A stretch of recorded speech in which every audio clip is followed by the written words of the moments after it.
주싸기 여러분 안녕하세요. 여러분과 함께 주 나무가 된 김짬부입니다. 근데 여러분 이제 주싸기 아니지 않아요? 이렇게 코스피, 코스닥부터 약간 기본 영어까지 이렇게 싹 공부 한번 했잖아요. 이젠 진짜 실전 오브 실전. 남들이 말하는 걸 이렇게 따라 사는 게 아니라 우리가 직접 골라보는 그 눈을 한번 키워보는 시간이에요. 주식, 기업이라고 하면 너무 어려운데 그냥 게임 캐릭터 하나 키워볼까? 이런 느낌으로 접근하면 조금 쉬울 수도 있어요. 제 동년배들은 뭐 큐플레이 이런 거 알 거예요. 아무튼 어떤 게임이든 좋은 무기, 좋은 아이템을 가진 캐릭터일수록 게임에서 이길 확률이 높잖아요. 주식, 즉 기업을 볼 때도 이 기업이 어떤 무기를 가졌나? 이런 걸 체크해보면 됩니다. 그중 대표적인 4가지 무기. 성장성, 수익성, 안정성, 그리고 배당. 성장성은 말 그대로 정말 이 회사가 얼마나 앞으로 성장할지 그런 성장 가능성을 체크해보는 거고요. 수익성은 그저 돈 많이 버는 거라고 하기보다는 똑같은 물건을 파는데도 여러 가지 비용을 적절하게 잘 조절해가지고 더 큰 수익을 내는 회사가 수익성이 좋은 회사라고 합니다. 그리고 세 번째는 안정성. 이렇게 돌다리도 이렇게 두들겨 보고 건너라는 말이 있듯이 아무리 매출이 좋고 막 수익이 좋아도 회사가 너무 작다든지 회사 운영 기간이 짧다든지 이렇게 뭔가 전체적으로 회사가 안정적으로 운영이 되는지를 체크해보는 거예요. 그리고 마지막 배당.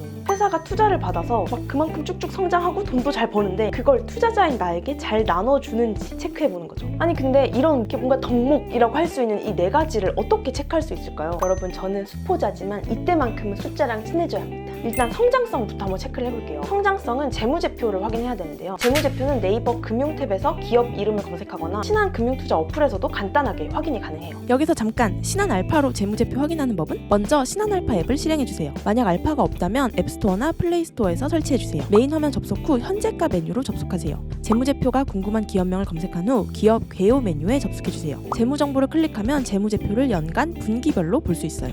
여기서 추가 팁! 상세 보기를 클릭하고 재무 분석 메뉴로 들어가면 각종 재무제표에 있는 각종 지표를 더 쉽게 비교해 볼 수 있어요.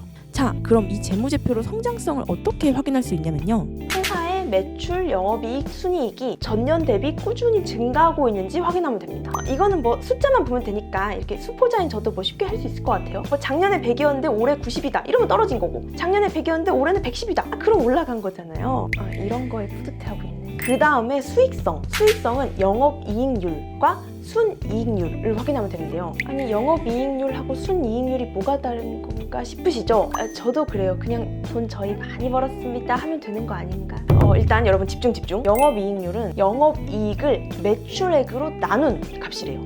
어렵다. 그러니까 여러분 이런 거죠. 집 앞 카페 사장님이 이번 달 매출이 1000만 원이래요. 그냥 어렸을 때라면 우와 사장님 한 달에 1000만 원 벌었대 진짜 부럽다 라고 할 수도 있겠지만 이제 머리가 좀 큰 우리들은 다 알죠. 월세부터 시작해서 재료비 그리고 인건비까지 나가면 그 1000만 원이 다 사장님께 아니라는 거. 회사도 똑같은 겁니다. 매출은 1000인데 뭔가 이렇게 영업에 들어간 비용이 600이다. 그러면 영업이익이 400이 되겠죠? 그럼 이 회사의 영업이익률은 40%가 되는 거예요. 그러니까 이 이익률 수치가 높을수록 좋은 거겠죠? 그러니까 매출은 많은데 영업에 들어간 비용은 적어. 그럼 영업이익률이 높아. 그럼 완전 꿀인 거죠. 일반적으로 우리나라 주식시장 종목들의 이 평균 순이익률이 10% 내외래요. 근데 이것도 무조건 막 숫자만 보기엔 좀 그런 게 업종에 따라서 마진이 높을 수밖에 없는 그런 회사가 있을 수 있기 때문에 무조건 숫자 높다, 숫자 낮다 이렇게 하면 안 된다는 거죠. 회사를 잘 보면서 그 업종을 잘 보면서 이런 것들을 비교해보면 좋습니다. 근데 업종 상관없이 영업이익률과 순이익률 데이터가 30% 이상 나오는 그런 회사들은 진짜 수익성이 어마무시한 거죠. 그래서 이런 회사들은 대부분 약간 독점하고 있는, 그러니까 그쪽 바닥에서 이렇게 큰 자리 차지하고 있는 그런 기업이 대부분이라고 해요. 그 다음에 안정성입니다. 저는 사실 이 4가지 중에 안정성을 좀 강조하고 싶은데요. 처음 주식 10주 챌린지 2화를 보신 분들은 아시겠지만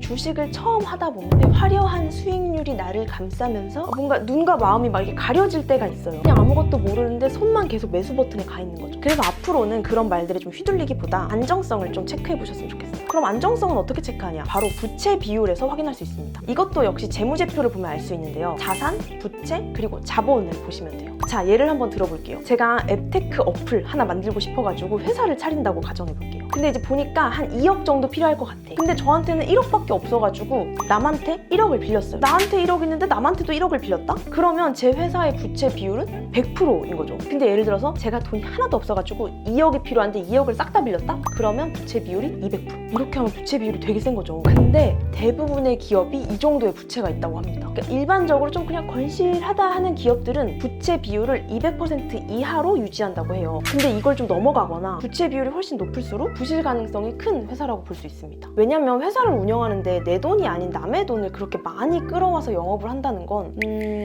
뭐든 좀 과한 건 안 좋지 않을까요? 처음 주식 책에서는 부채 비율이 300%가 넘으면 좀 신중하게 투자해야 된다고 알려주고 있어요. 근데 여기서 꼭 주의하실 점은 순이익률, 이익 증가율, 부채 비율 등 이런 숫자들을 비교할 땐 아까도 말씀드렸듯이 업종마다 평균 수준이 다 달라요. 그래서 이런 걸 비교할 땐 비슷한 회사끼리 이런 숫자를 비교하면 좋다고 합니다. 그리고 마지막 배당. 누군가는 이런 말을 했어요. 주식의 꽃은 배당이다. 배당은 간단하게 말해서 우리 회사에 투자해주셔서 감사합니다 라는 마음으로 1년 동안 이렇게 회사가 번 돈으로 주주들, 즉 투자한 우리들에게 현금을 지급하는 거예요. 우리가 막 가계부 써가지고 매달 말일에 결산하잖아요. 기업은 이거를 1년짜리로다가 12월 말에 결산하는 경우가 많다고 합니다. 1년 동안 영업이 끝나면 약간 제가 얼마나 아꼈지? 하는 것처럼 기업은 얼마나 벌었나 하면서 순수익을 계산해 보는 거죠. 근데 여러분 중요한 게 있어요. 이 기업의 주식을 오래 갖고 있다고 해서 배당을 받을 수 있는 게 아닙니다. 배당 기준일이라는 시점에 주식을 보유하고 있는 주주들에게만 배당을 줘요. 그래서 배당을 받고 싶다면 꼭꼭꼭 이 배당 기준일이라는 걸 확인해야 됩니다. 네이버에 연말 배당 기준일 이렇게 검색하면 여러 자료를 볼 수 있을 거예요. 기업 대부분이 12월에 연말 배당을 하지만 뭐 삼성,